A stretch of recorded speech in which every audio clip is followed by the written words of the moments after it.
Assalamualaikum warahmatullahi wabarakatuh. Kami dari kelompok 2 ingin mempresentasikan materi tentang strategi operasi di lingkungan global. Sebelumnya, perkenalkan nama saya Tiara Rida Kurniawati dengan NIM 231010503438 bersama dengan teman-teman saya.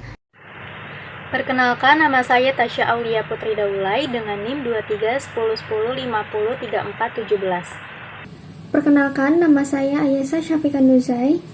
Perkenalkan, nama saya Bagas Bintang Pangestu dengan NIM 231010503428. Latar belakang, manajemen operasi dan produksi merupakan aspek penting dalam dunia bisnis karena menentukan bagaimana sumber daya diubah menjadi produk atau jasa.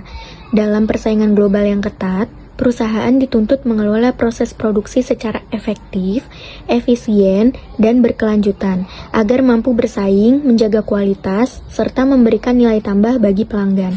Selain itu, pemahaman yang baik tentang manajemen operasi juga menjadi bekal penting bagi mahasiswa untuk menghadapi tantangan industri di masa depan.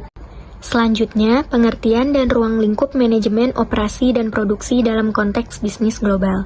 Manajemen operasi adalah bagian penting dalam pengelolaan perusahaan yang berfokus pada proses produksi dan aktivitas operasional agar efisien serta mampu memenuhi kebutuhan pasar. Dalam bisnis global, manajemen operasi tidak hanya mengatur sumber daya di satu lokasi, tetapi juga harus beradaptasi dengan tantangan internasional seperti perbedaan budaya, regulasi, dan persaingan. Ruang lingkupnya mencakup perencanaan produksi, rantai pasok, persediaan, hingga pengendalian kualitas. Perusahaan multinasional perlu menerapkan strategi operasi global yang terintegrasi untuk menjaga efisiensi biaya, kualitas, kecepatan pengiriman, dan kepuasan pelanggan di berbagai negara. Hubungan antara strategi operasi dengan keunggulan kompetitif perusahaan. Strategi operasi berperan penting dalam mengarahkan aktivitas produksi agar efisien, efektif, dan mampu menciptakan nilai tambah yang sulit ditiru pesaing. Dengan strategi yang tepat, perusahaan bisa fokus pada biaya, kualitas, inovasi, maupun kecepatan layanan sehingga tercapai keunggulan kompetitif. Bentuk hubungan strategi operasi dan keunggulan kompetitif yang pertama yaitu efisiensi biaya. Pengendalian biaya melalui lokasi produksi, otomatisasi, dan manajemen rantai pasok. Yang kedua, diferensiasi produk dan layanan, yaitu menekankan kualitas, inovasi, dan pelayanan khusus untuk meningkatkan loyalitas pelanggan. Yang ketiga, responsivitas pasar, yaitu fleksibel terhadap perubahan tren dan kebutuhan konsumen. Dan yang terakhir, teknologi dan inovasi, yaitu penggunaan teknologi canggih untuk efisiensi, kualitas, dan daya saing. Selanjutnya, tantangan utama manajemen operasi dan produksi di lingkungan global. Yang pertama, perbedaan budaya dan sosial, yaitu adaptasi produk, komunikasi, tenaga kerja. Yang kedua, regulasi dan kebijakan, yaitu beda aturan di tiap negara. Yang ketiga, rantai pasok global, yaitu risiko jarak, biaya, keterlambatan, politik atau alam. Yang keempat, persaingan ketat, yaitu harga, kualitas, inovasi, dan kecepatan. Yang kelima, pengendalian kualitas, yaitu konsistensi, standar produk global.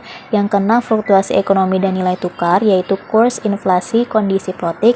Dan yang terakhir, teknologi dan inovasi, yaitu adaptasi teknologi baru dan investasi. Kemudian ada tahapan pengembangan dan implementasi strategi operasi yang efektif. Pertama, ada analisis lingkungan untuk menilai kondisi internal dan juga eksternal. Yang kedua, ada visi, misi, dan tujuan untuk arah jangka panjang dan target operasional. Yang ketiga, perumusan strategi, ada kualitas, lokasi, teknologi, kapasitas, dan juga rantai pasok. Keempat, implementasi untuk pembagian tugas, jadwal, persediaan, dan pelatihan. Kelima, evaluasi dan pengendalian untuk pemantauan dan perbaikan berkelanjutan. Keenam, penyesuaian lanjutan untuk adaptasi teknologi, regulasi, dan juga tren pasar. Selanjutnya ada strategi pengembangan misi dan operasional perusahaan dalam menghadapi tantangan globalisasi. Yang pertama ada misi global untuk relevan, berkelanjutan, dan libatkan stakeholder internasional.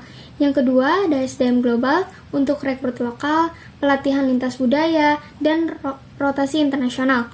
Yang ketiga ada rantai pasok untuk diversifikasi pemasok, teknologi supply chain, dan kementerian strategis. Yang keempat ada adaptasi operasional untuk kebijakan lokal, desentralisasi, standarisasi, dan teknologi integrasi. Yang kelima, ada inovasi dan responsif. Untuk pusat inovasi, localization, dan feedback global. Dan yang terakhir ada kepatuhan internasional untuk regulasi, standar mutu, sertifikasi, dan transparansi. Dan kemudian kita di sini ada studi kasus. Kita ambil studi kasus dari perusahaan Uniqlo. Sejarah perusahaan Uniqlo itu berawal dari Ogori Soji Co. Ltd. 1949 di Jepang. Tahun 1984 membuka toko pertama di Hiroshima dengan nama Unique Clothing Warehouse yang kemudian menjadi Uniqlo. Pada tahun 1991, perusahaan berganti nama menjadi fastretailing.co.ltd dan mengusung konsep spa.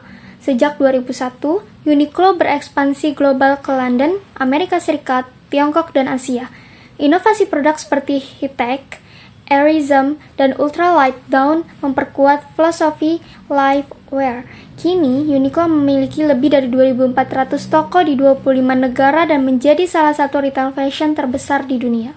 Selanjutnya, saya akan menjelaskan permasalahan terkait manajemen produksi dan operasi. Yang pertama, persaingan global. Menghadapi dominasi Zara, H&M, dan Gap, terutama di Eropa, sehingga perlu diferensiasi kualitas dan strategi harga.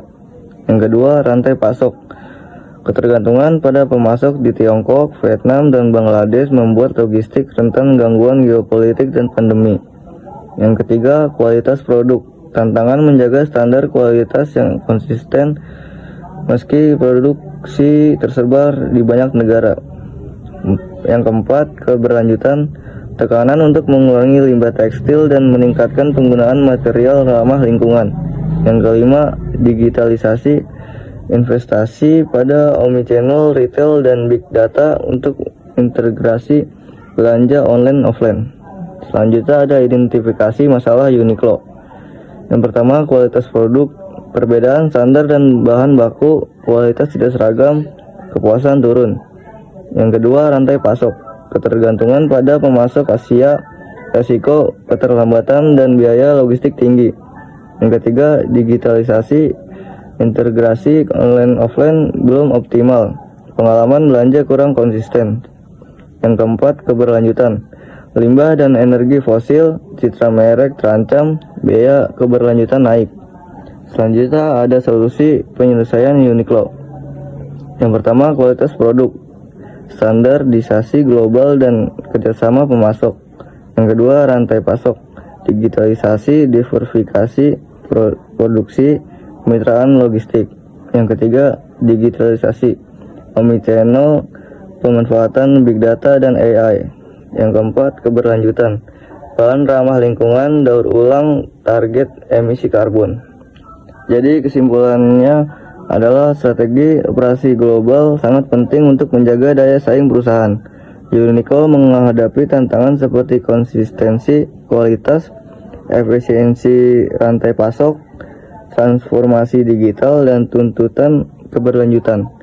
Dengan strategi terpadu yang mencakup standarisasi, kualitas, digitalisasi rental pasok, penguatan omnichannel, serta komitmen pada sustainability, Uniqlo mampu meningkatkan efisiensi, memperkuat posisi di pasar global, dan menjaga citra positif perusahaan. Sekian dari kelompok kami, kurang lebihnya mohon maaf. Wassalamualaikum warahmatullahi wabarakatuh.